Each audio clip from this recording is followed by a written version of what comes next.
મગફળીની અંદર એવું છે, સરકારે સૂચના આપી હતી કે ભાઈ ફોર્મ ભરો. ખેડૂતોએ ફોર્મ ભરેલ છે, એની અંદર ખેડૂતોને સહાય આપવાની હતી, પણ આ સરકાર જુમલાબાજી છે. ખેડૂતોને ફોર્મ ભરાવે, પાછો ખર્ચો કરાવે, પાછું કે નથી આપવાનું. એક બે તાલુકામાં આપે, એમના લાગ વળગ્યા.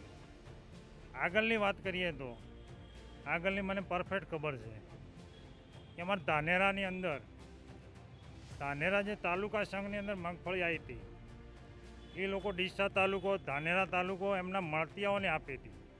એ હું ગેરંટી સાથે કહું છું, ખાતરી સાથે કહું છું કે જેમના લાગ વળગ્યા છે, ગ્રામસેવકો, ઓળખાણવાળા છે, સરપંચ, ડેપોટી, આગેવાનો, એમને જ આપતા હતા. અને આ સાલ તો આપ્યું જ નથી. આના માટે આંદોલનો બળો ચાલી રહ્યા છે હરેક જગ્યાએ. આના અંદરે આંદોલન થશે. 27ની ચૂંટણી આવે છે, એમને દેખાઈ આવશે, પરિણામ પબ્લિક આપી દેશે. બનાસકાંઠાના ખેડૂતોને સરકારે જાહેરાત કરી હતી કે 150 કિલો મગફળી કે 17,500 રૂપિયા મગફળીના બિયારણ માટે આ વર્ષે બિયારણ ખૂબ મોંઘું છે. ત્યારે ખેડૂતોને ખૂબ સંતોષ થયો હતો કે અમે મગફળી વાવી શકશું અને આ વખતે દુષ્કાળ અલનીલોની પરિસ્થિતિ છે એમાં બચી શકીશું.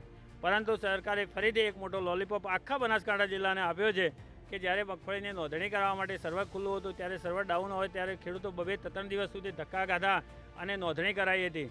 ફરીથી જ્યારે એનો સમય પૂરો થયો ત્યારે ફરીથી અમને ચાલુ કરીને જાહેરાત કરી કે 7 દિવસ સુધી અમે ફરીથી ચાલુ કરીએ છીએ અને વાહવાહી કેવરાવી હતી. અને જ્યારે ફરીથી પૂરું થયું ત્યારે મગફળી આપવાની જરૂરિયાત ઊભી થઈ, ત્યારે અમને એવું નક્કી કર્યું કે અમીરગઢ અને દાંતામાં આપશો અને બીજા બધા તાલુકાનો બાકાત રાખ્યા હતા. એના પછી જ્યારે જાણવા મળ્યું કે ધાનેરામાં એવું કીધું છે ડીડીઓ સાહેબે કે ધાનેરામાં આપો, એટલે જિલ્લા પ્રમુખ ધાનેરાના હતા એટલે ત્યાં લઈ ગયા.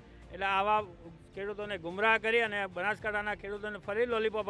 દરેક ગામમાંથી ફૂલ નોંધણી થઈ છે. દરેક ખેડૂતને આશા હતી કે અમે મગફળી વાવી શકશું. હજી સુધી અડધી મગફળી વવાઈ ચૂકી છે. બિયારણ જેને મળવાનું છે એ પણ નથી મળ્યું અને બાકીના તાલુકાને બાકાત રાખ્યા. તો કેમ બાકાત રાખ્યા છે એવું અધિકારીઓ કહેતા હોય છે કે ગયા વર્ષે અમે આપ્યું તો એમને નથી આપવાના. તો ગયા વર્ષે દરેક તાલુકાના ગામ દીઠ 2-3 ખેડૂતોને જ આપ્યા હતા.